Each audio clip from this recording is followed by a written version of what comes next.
Apel silaturahmi bersama ini berlangsung di Yonif 112 Rider Dharma Jaya Japakeh Aceh Besar. Jajaran Ditlantas Polda Aceh bergabung bersama mengikuti apel bersama tersebut dengan personil Yonif 112 Rider Kodam Iskandar Muda.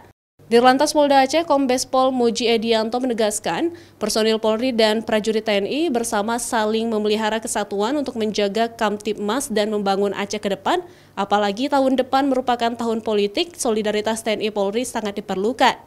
Kita melaksanakan kerjasama, silaturahmi, dan kemudian kegiatan-kegiatan bersama dengan TNI di lapangan bukan hanya pada tahun ini saja, tetapi pada tahun-tahun sebelumnya.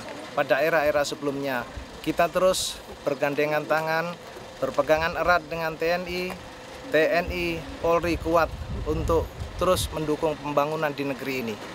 Sementara itu, jajaran TNI Yonif 112 Rider juga akan membantu kepolisian dalam rangka pengamanan negara, baik prajurit maupun peralatan yang dimiliki oleh TNI Angkatan Darat. Untuk Kamtibmas selama ini sangat kondusif, kita yang di lapangan juga kita siap mendukung. Intinya apa yang nanti Polri minta dukungan, kita siap mendukung. Untuk itu adalah hal tugas dari Polri. Kita hanya sebatas untuk membantu di belakangnya.